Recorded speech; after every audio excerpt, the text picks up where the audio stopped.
Today, we'd like to share with you a love story.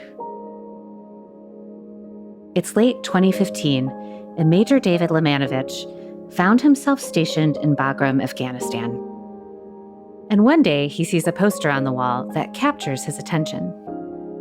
When you're deployed in the chow hall, in the gym, there's pictures of folks coming on USO tours. And it said, Jill Wagner, I think Romany Malco, so it was advertising that they were coming on base.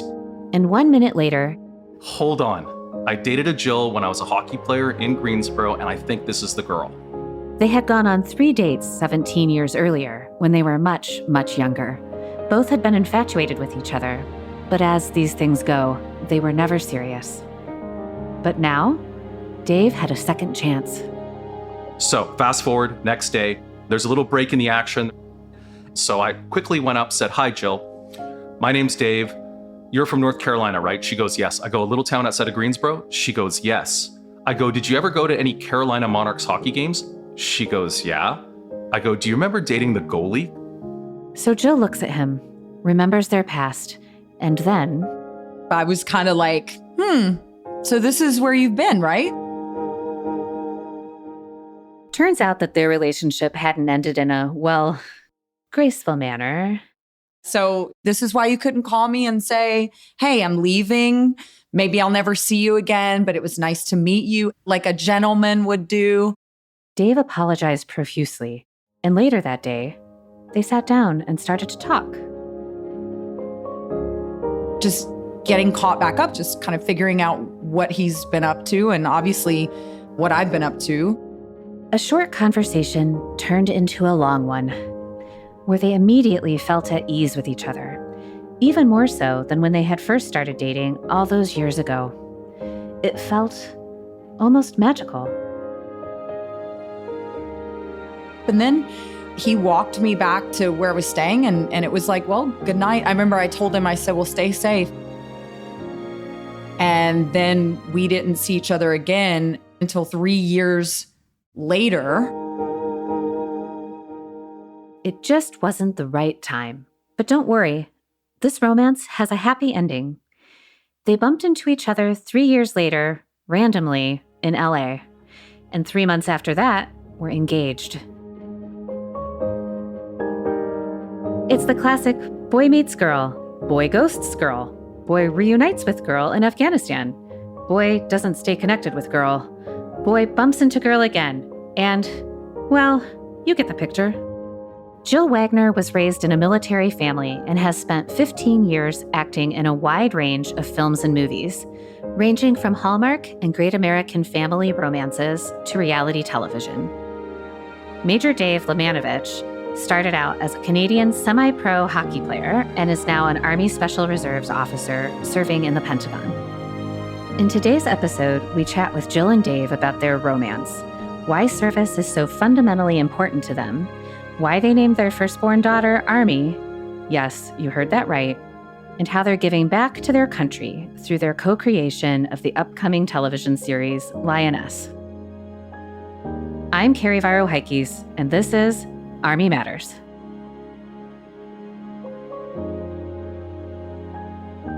Hello, everyone, and welcome to Army Matters. I'm your host, Sergeant of the Army retired Dan Dailey, and joining me today, if he can get his mic to work, is my co-host and good friend, Leslie C. Smith.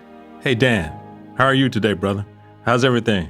I'm doing good. I set you up for that incredible introduction. And I know. And you know, I had a hard time today. I don't know if it was because we were at Global Force last week. My communication stuff was not working right. You know, my mic wasn't working. Yeah. Did you set me up today? I swear I didn't touch it. I think you did. I think that you trying to make me look bad, man. I may have paid somebody to do it, but I didn't do it. Okay, you may pay somebody? That's right. Well, you know what? We have some great people here today. We do have some great. We have wow. Literally, I think the first time ever, movie stars. Movie stars. I'm talking like, yes. So Dan, come on now. You're really a movie star. For our listeners and guests today, we discovered a few episodes before about Dreamboat Dailey. If you haven't heard that one, you must go back and listen to it. Oh, gosh. Don't bring that back. I can still see him blushing today. New rule on the show. No reference to previous podcasts. Nope. Well, we can't reference previous podcasts? New rule. Okay. All right. Well, hey, how about we start talking to our guests? Because I know our listeners don't want to hear us talk. They don't want to hear us anymore? No, okay. They don't want to hear us. All right, let's go ahead and get started. Ladies and gentlemen, we are honored today to have Jill Wagner, who's been in the public eye for over 15 years, hosting the television series Wipeout and countless movies. My wife is a super fan. And her husband, Dave Lemanowicz, was a minor league hockey player who, after retiring, signed up for the National Guard and has served in Afghanistan and still serving our nation today. Jill, Dave, welcome to the show. Hi, guys. Thanks for having us.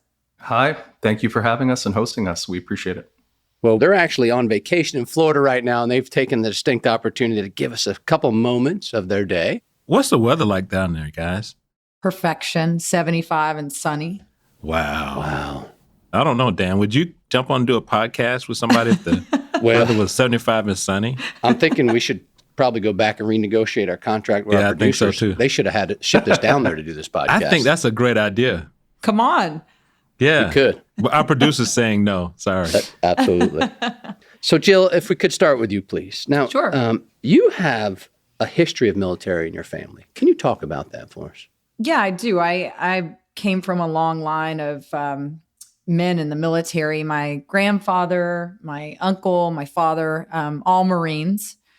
So sorry, baby, but to my husband here is Army.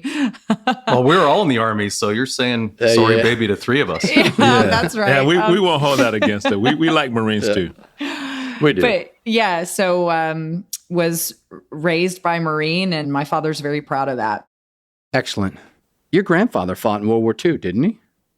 And I understand he was the strong, silent type, like many were in that generation. But one day you found some of his letters, which finally showed a glimmer of insight into his life during the war.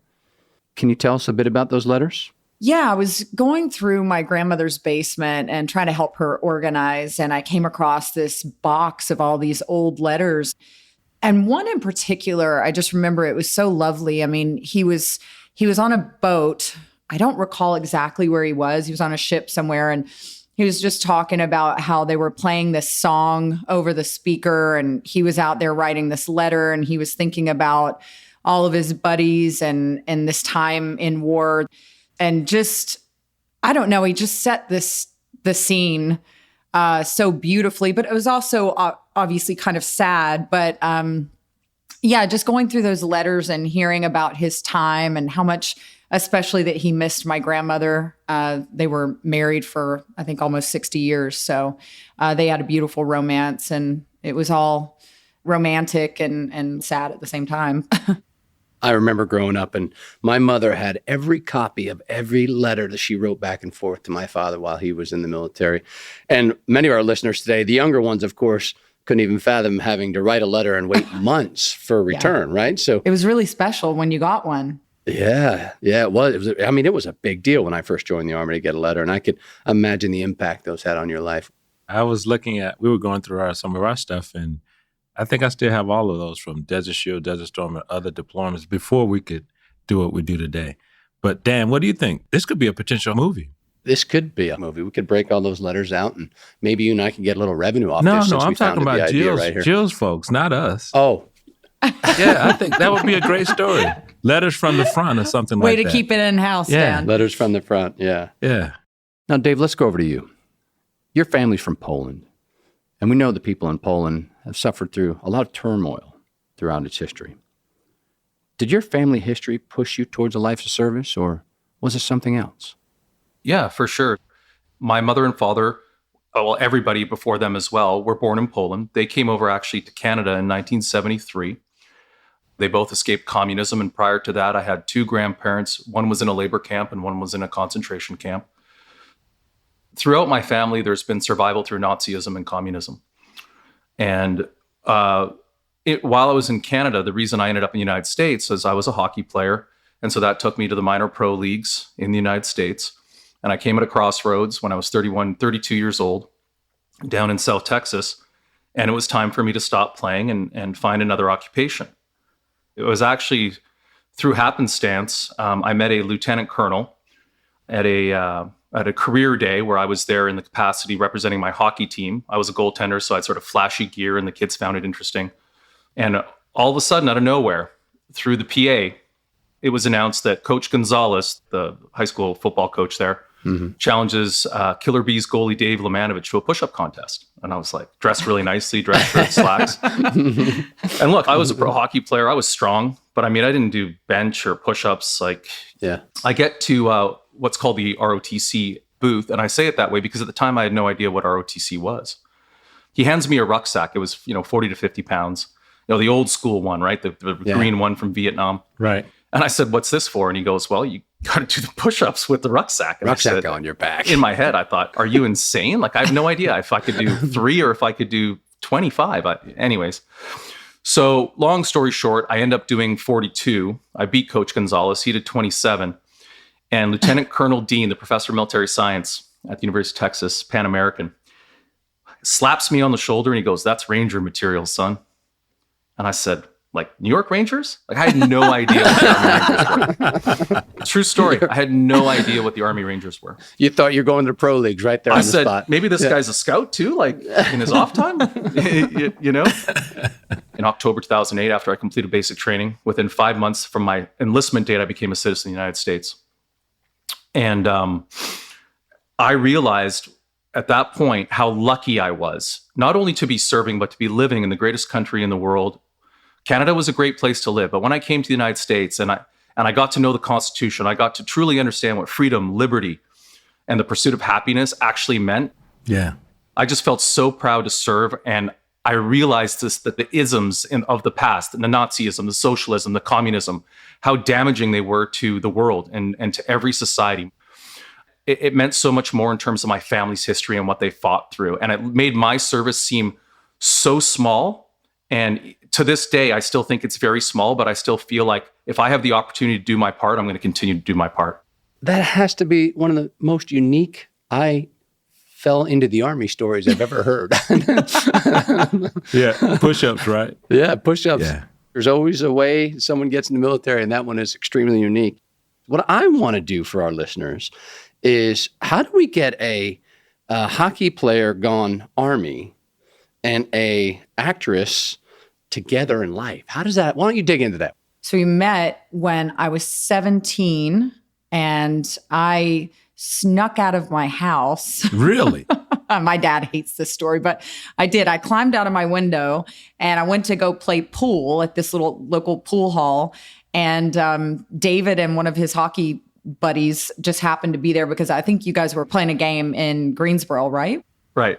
But we ran into each other there and met, and then we wound up dating. I think we went out 3 times, and then he never called me again and left the country and didn't say goodbye. This is great. You can't make this stuff up. And I'll never forget it. Jill leaves this part out, but one of the times I came over to her house to pick her up, her dad, as cliche as it may sound, and I don't think he did it to intimidate me, he invited me in to his den and he showed me his gun collection. Now, that was definitely intimidation. That's not cliche. But if you knew my dad, it's kind of like he just wanted a buddy to like show his guns to. Like he's just that kind of guy. He's like, hey, look at my new toys. Yeah. You know? Right. Well, the jury's still out. Let's just put it that way. With a subtle threat. That's with under a there, subtle too. threat, I guess. Yes. Right. Yes. And you have to understand also, in Canada, I had never seen a real gun, right? Because I don't even think sidearms are legal. I think you can have a rifle or a shotgun for hunting or whatever the case may be. Right. They're just not seen except on TV. So I'd actually never even held one or seen one in real life.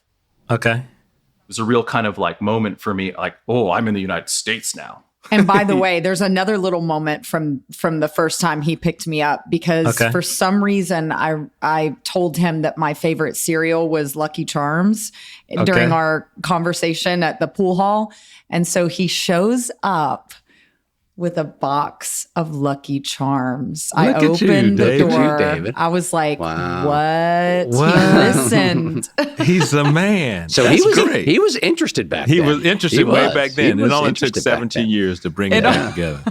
This is great. So finish the story. Go ahead. So I go to the unclassed machine. I figure out I may know this girl. I tell my boss, I'm like, hey, I think I know her. And he's like, yeah, sure, man. I'm so sick of your hockey stories. And I said, no, I think I know this girl. I said, look, I have nothing to prove to anybody, including you, Tomorrow, when she's on base, I'll ask her. So fast forward, next day, there's a little break in the action. There's a bunch of, airmen and soldiers, Marines around Romney Malco getting their picture taken. And Jill's desk, or table, I should say, where she's signing autographs, was the second one. So I quickly went up, said, "Hi, Jill. My name's Dave. You're from North Carolina, right?" She goes, "Yes." I go, "A little town outside of Greensboro?" She goes, "Yes." I go, "Did you ever go to any Carolina Monarchs hockey games?" She goes, "Yeah." I go, "Do you remember dating the goalie?" Because I was a goalie. She looked at me and, "Jill, you can take over from there." Yeah. I mean, it wasn't the happiest moment of my life. I was kind of like, so this is where you've been, right? So this is why you couldn't call me and say, "Hey, I'm leaving.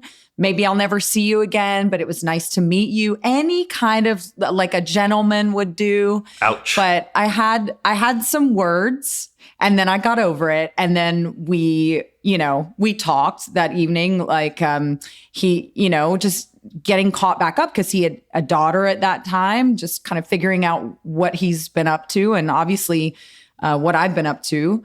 And because I was living in Los Angeles, all the way from North Carolina, and we just got properly caught back up. And then really he walked me back to where I was staying, and it was like, "Well, good night." I remember I told him, I said, "Well, stay safe." That was like the last thing I said to him. And then we didn't see each other again because I was seeing somebody and he was seeing somebody. Okay, so we've all heard the incredible story about you guys reuniting in Afghanistan. But that's not what finally brought you together, is it? I mean, how long after that time in Afghanistan did you guys start dating again?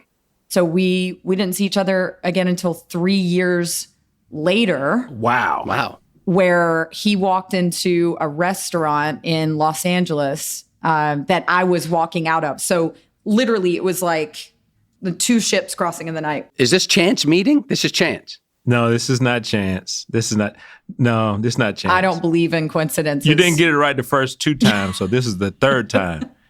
So who was it? Was it David's fault or was it your fault, Jill? I mean, which one was it you didn't get it right the first 2 times? Well, I think the first time we wouldn't have lasted. We were both hotheads. We were both kind of, I wanted to do what I wanted to do. Although I was very much, for a 17-year-old girl, very much in love with him. I just thought, oh my gosh, this is my perfect guy. I'm going to marry this guy, which I did. I just didn't do it right then when I thought I was going to do it. And I think we needed that moment. Okay. But I think the third time was perfect. I mean, it was perfect because he asked me, I think 3 months after we met in Los Angeles, I think, to propose. Yeah, you proposed 3 months after you met again. Yeah, I think we were done with wasting time. Really? I think at that point, God spoke to us through a clairvoyant rabbi. Right. And it's true. It's actually a clairvoyant true. rabbi. Okay. This is true story. Okay. And that was unbeknownst to me when we had met at that restaurant in Los Angeles. But within 5 minutes, I said to her that we're doing this. This is not, you give me another chance. Like, this is it for me. And I hope you're on board. And well, here we go. So this is your hallmark moment. So I can't believe it. 3 times. It took the third time. Okay. And 3 months after that is when you proposed. Yeah, with a box of Lucky Charms. With the that's and so a lighthouse. special. It was at the top of a lighthouse. Box of Lucky Charms. It was written on the. You know what? We can't publish this, Dan. You know why? Because it's the market's gonna be set for these guys. Like, well, where's my Lucky Charms? Yeah. Lighthouse. 3 times the charm. Lighthouse. Wow. I mean, you can't make this stuff up. So can we talk about your firstborn daughter now? Yeah. Is that okay? Yeah. Okay. So her name is Army. Yeah. Okay. So explain the rationale behind that. You go ahead, David. Okay. So as I mentioned, my family's from Poland. Mm-hmm. I love my mom. But at times she can communicate with her thick accent in a way that can be misconstrued. Let's just put it that way. So Jill's in Vancouver shooting a movie. I'm not there. She goes to see my mom. They have a great relationship. And we picked out the name Carolina. Jill is from North Carolina, has, significant meaning to her. The name Carolina in Polish is Karolina with a K. Easy for my Polish relatives to pronounce, easy for them to understand. Win-win, right? For everybody, all parties involved, all stakeholders. My mom proceeds to ask, hey, have you picked a name? Jill's like, yeah, we have actually, Carolina. David's really pleased with it because he said in Polish, it's Karolina. It's a common name, which it is. And she goes, Carolina? Like, that's not a Polish name. And I was like, she's like, oh, it's ugly. I don't like it. It's ugly. I was like, okay, back up. I'm like, well, I'm from Carolina. You know, we're very proud from North Carolina. We're very proud, and I'm Southern, so I'm like, Yeah. so I'm like, okay, well, that name's out the window, I guess. And so Jill wakes up one day in bed, and she's been thinking about different names, and she goes, what do you think about the name Army? And I'm like, okay, so I'm not, super soldier, okay? I am a guardsman. I'm a reservist. I'm not some high-speed SF, Ranger, Delta guy. Right. Who has probably earned the right to maybe name their child Army, or somebody else who's served for, a lifetime dedicating their lives to the Army. I said, you have to understand what the perception is going to be. That here's this guy, this reservist guy who thinks like, hey, he's naming his kid Army. Kind of high speed is that? In other words, they're going to have their opinion about it. I said, look, I'm secure in who I am. I'm secure in our marriage and our child in my life. I don't care, but I want you to be cognizant that that's what's going to happen. Okay. I said, if you're okay with that, I'm okay with that. She goes, okay, what about Army Gray? And then we'll call her Gray. And I said, that works for me. People who met her in the first 6 months when we were calling her Gray still ask and say, hey, how's baby Gray? Well, long story short, now we clearly call her Army, has a head that was in the 99th percentile. She's like this little svelte body with a giant anvil she's like a on her bobblehead head. doll. She's like a bobblehead. Okay. And she doesn't have a lot of grace or finesse, and I'm sure that will come one day. She just kind of goes through things. Okay? She just sort of asks questions later. Like the Army does. Yeah, thank you very much, sir. You took the words right out of my mouth. So her personality is Army all the way. Okay. Keeps rolling along. That's right. Yeah. And we're also, and the other side of that story is we're super patriotic family. So I don't necessarily think it always just has to be like, oh, Army. So it's all about David being the Army. It's, to me, an army of anything is very strong. And I wanted both of my daughters to just have that within them because I do. And I have that from my father, who just raised me to be a strong woman. So yes, Army will probably hate both of us one day for naming her Army, but I think it's a really cool, especially female name. One comment, one question for me. So I was the sergeant major of the Army. I'm the Ranger guy. I fell into that category you talked about my entire life. I think it's awesome. I think it's cool. Yeah. I think it's totally cool. I would do the same thing, honestly. My wife probably wouldn't allow it. But I got to go back to you, Jill. What did your mother-in-law say about the name Army? She didn't say one word because she was afraid I would change it again to lettuce. I was like, you keep going at me. Keep messing with me, right? Yeah. You keep messing with me, but you know what? She's lovely, so I don't want to paint his mother in any other way than she's absolutely lovely. But I think the name that was supposed to come to her came to her in whatever means, and she definitely fits her name. Okay, and your other daughter's name is? Daisy. Daisy. Okay. My favorite wildflower. Okay, let's take a quick break here before we go into some of Dave's experiences overseas and the exciting new television series these two have created. Did you know, as a member of AUSA, you have access to many benefits? From car rental to entertainment discounts, the opportunities are ample.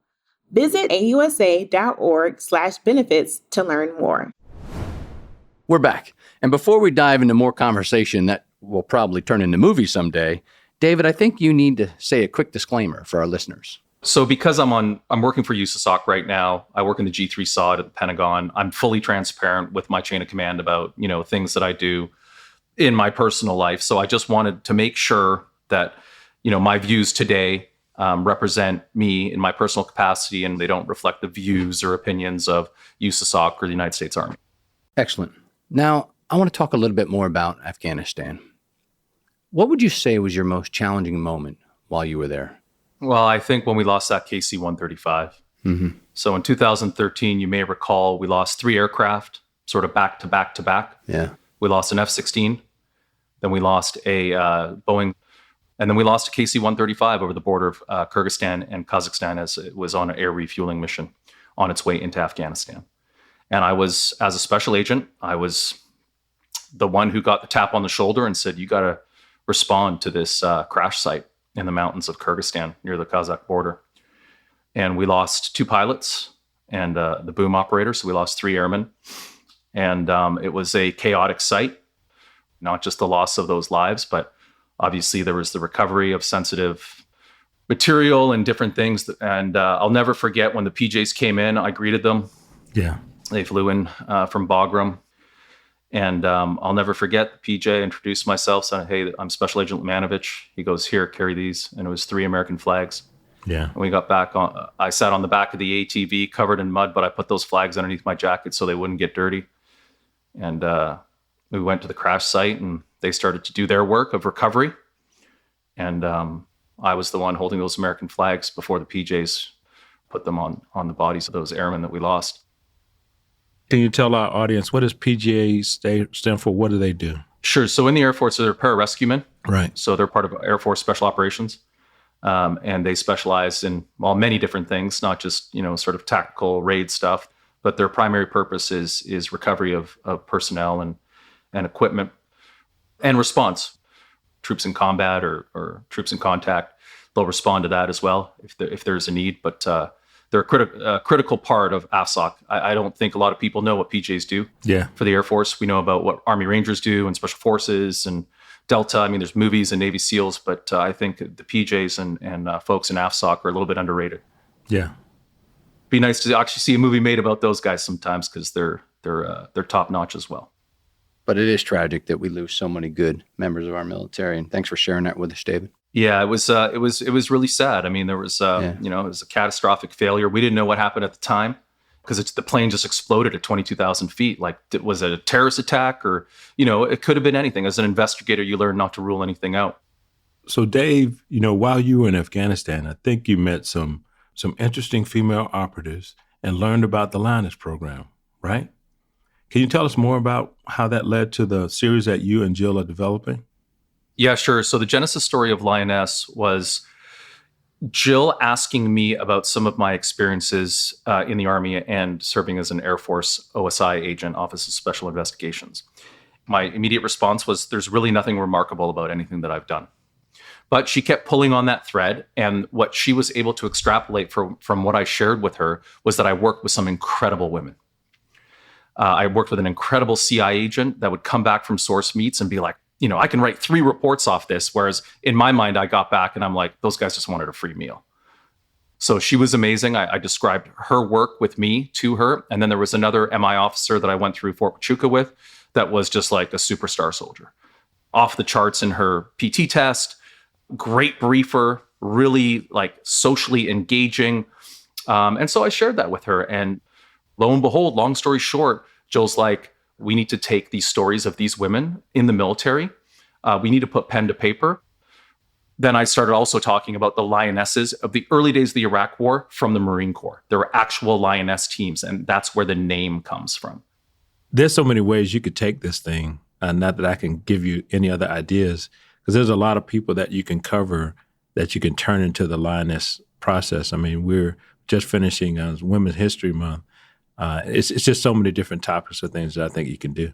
Taylor Sheridan, for those of you who don't know who he is the showrunner, writer, creator of Yellowstone and many, many other amazing shows. And we were lucky enough, I knew him because he was my old acting coach when I was in my early 20s. And so I kept up with him.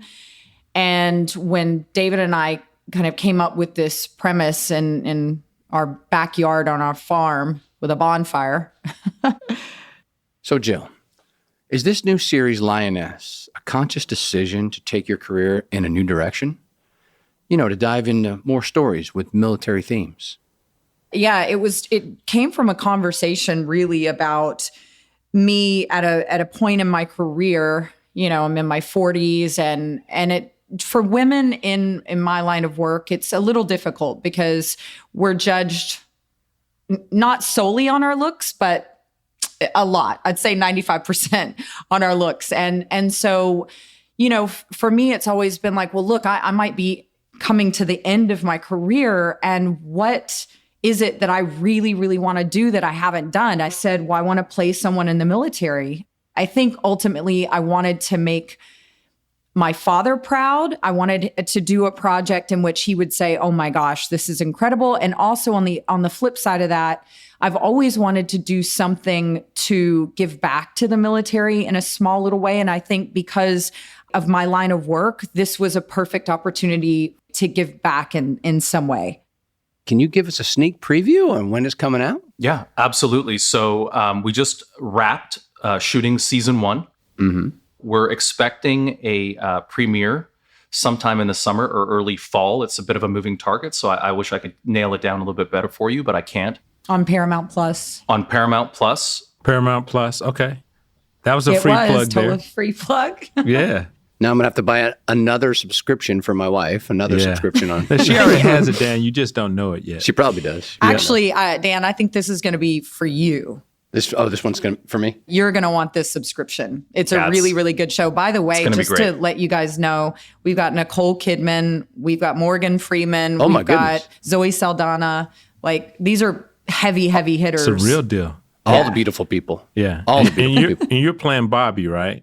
I play Bobby, which is, like I say, a total departure from what people are used to seeing me as. So they're either going to love me or hate me. I don't know. That's Bobby's haircut, by the way. Yeah, that's Bobby's haircut. Oh. Yeah, it looks like G.I. Joe. I cut all of my hair off. That's great. So, Dan, I think we're about done. What do you say, sir? I mean, I have about 1,000 more questions, and I want to dig and pry in all these little intricacies of this story. But I think we have the makings of a Hallmark series. I think so. A Hallmark podcast. Yeah, we could do that. But we can have them back, right? And like phase 2, once Lioness comes out, we could talk about how great it's doing and everything else. We could.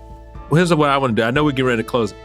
Can we do like a special screening, maybe here at Association United States Army, and bring people in June, July timeframe? What do you think? Who should we talk to? I think I know someone. You know somebody? I might know a couple people. You got some connections? Yeah, I might have a connection or two. Is his name David? Yeah, he's the big co-producer. So. All right. Oh, special. Excellent. Jill and David, thanks so much for joining us. We've done a lot of these. This is probably one of the most fun that we've had, and we look forward to seeing your movie Lioness come out. Oh, thank you. It's an honor. Thank you guys for having us. And Dave, Jill, thanks for being on the show today. It was an incredible honor to hear your story. Yeah, and thank you so much for joining us here on Army Matters. It was awesome. Thank you, guys. Thank you both.